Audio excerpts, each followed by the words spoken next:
Sziasztok, Petra vagyok, és újra itt vagyok a havi videóval. Február 1-e van, nagyon közel van a tavasz, legalábbis remélem, és mint minden hónapban, most is elmondom, hogy milyen témáról fogunk beszélgetni és tanulni az Easy Hungarian Klubban, a magazinban, és itt a YouTube-on is. Minden hónapban van egy téma, ami fókuszban van, és erről csinálok videót itt a YouTube-on, és ezt mindenki megnézheti. De ha szeretnél többet, akkor gyere a klubba, ahol beszélgetünk is a témáról, és extra videókat is nézhetsz, vagy ha csak többet szeretnél olvasni magyarul, aktuális, érdekes sztorikat, akkor gyere az Easy Hungarian magazinba. A klubot és a magazint megtalálod a patreon.com/Easy Hungarian oldalon, vagy kattints ide, vagy a linkre a leírásban, mindenhol linkek vannak. Ha itt a YouTube-on szeretnél videókat nézni, akkor ne felejts el feliratkozni, tudod, subscribe, és akkor talán mindig látod, ha új videó érkezik. Nézzük, mi lesz a téma februárban. Az egyik kedvenc témám Magyarország és a magyarok. Februárban a magyarokról és magyar legendákról, magyar emberekről fogok írni és beszélni. Van egy nagyon erős sztereotípia a magyarokról, vagy nagyon ismert sztereotípia, az, hogy nagyon pesszimisták vagyunk, negatívak vagyunk. És azt mondják, hogy azért vagyunk ilyen negatívak, mert a történelmünkben, a magyar történelemben sok szomorú dolog történt. Soha nem nyertünk háborút, azt gondoljuk, hogy kicsi ország vagyunk, hogy egyedül vagyunk, tehát nincsenek rokonaink a közelben. Ez az egyik oldal, tényleg negatívak, pesszimisták vagyunk szerintem, de a másik oldal, hogy nagyon büszkék is vagyunk. Büszkék vagyunk mindig a magyar kultúrára, a magyar nyelvre, és büszkék vagyunk arra, hogy régen Magyarország milyen erős ország volt, és arra is nagyon büszkék vagyunk, hogy sok magyar ember lett híres az egész világon. Ezekről a sikersztorikról és sikeres emberekről fogok írni februárban a magazinban, és ezekről fogunk beszélgetni a klubban. Az egyik szövegben arról fogok írni, hogy a magyarok büszkék arra, hogy Magyarország nagy és erős ország volt régen, és a legenda szerint 3 tengerpartja volt. Az Adriai-tenger, a Fekete-tenger és a Balti-tenger. Sok-sok versben és könyvben lehet olvasni ezt a legendát.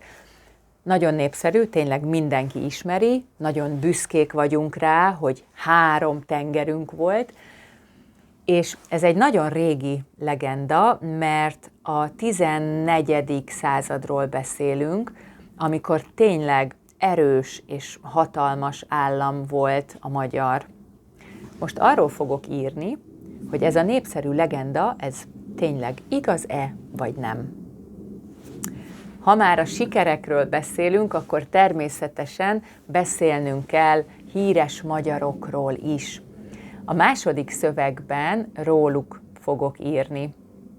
Mi magyarok nagyon büszkék vagyunk arra, hogy sok híres magyar van az egész világon. Általában 2 nagy csoportja van a híres magyaroknak. A hollywoodiak, tehát akik Amerikába mentek valamikor, és Hollywoodban lettek nagyon híresek, vagy sikeresek, és a másik csoport a Nobel-díjas tudósok. És ez tényleg igaz, hogy sok olyan ember volt, vagy van Hollywoodban, akiknek magyar volt a családja. Kérdés, hogy ki számít magyarnak. Például Adrien Brody vagy Jamie Lee Curtis magyarok? Adrien Brody anyukája Magyarországon született, és ő egy magyar nő. Jamie Lee Curtis nagyszülei voltak magyarok, tehát Tony Curtis apja is, és anyja is magyar volt. De kérdés, hogy ezeknek az embereknek mennyire fontos a magyar identitása. De látni fogjátok a szövegekben, hogy tényleg vannak olyan nagyon híres emberek, akik Magyarországon születtek, magyarok voltak, és később mentek Amerikába, például Joseph Pulitzer, Harry Houdini, Michael Curtiz, a Casablanca rendezője, ők mind-mind Magyarországon születtek, magyarok voltak. A másik nagy csoportja a híres embereknek, a híres magyaroknak, a Nobel-díjasok. Nagyon büszkék vagyunk arra, hogy sok-sok-sok Nobel-díjas magyar tudós van. De nem könnyű megmondani, hogy tényleg hány magyar Nobel-díjas van. Sok Nobel-díjas tudós nem Magyarországon dolgozott.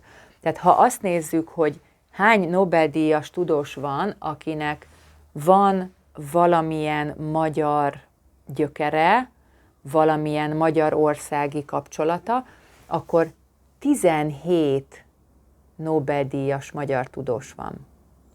Ez elég sok. Igen. És 2 olyan ember van, aki Magyarországon élt, amikor Nobel-díjat kapott, egy tudós és egy író. A tudós Szentgyörgyi Albert, és az író Kertész Imre.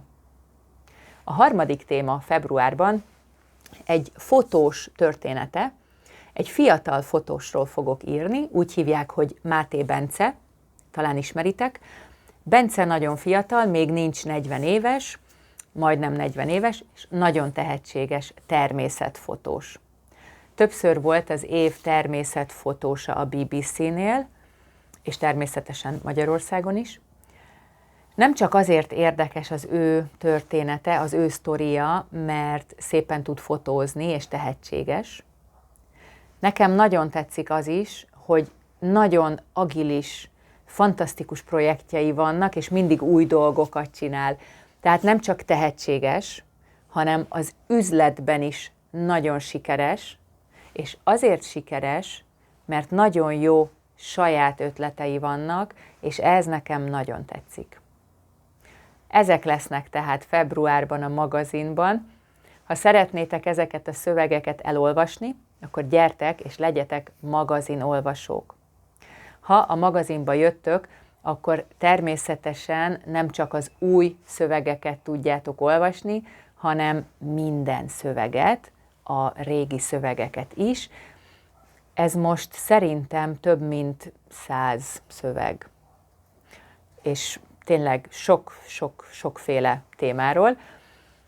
Ha egy kicsit több struktúrát szeretnél, és szeretnél beszélgetni is, akkor gyere a klubba, ahol van Zoom találkozó, van chat, és vannak videós leckék is, és egy kicsit fókuszáltabban tudsz magyarul tanulni, és akkor gyorsabban tudsz fejlődni. Köszönöm, hogy itt vagytok, nézzetek sok-sok Easy Hungarian videót a YouTube-on is, és jó tanulást februárban. Sziasztok!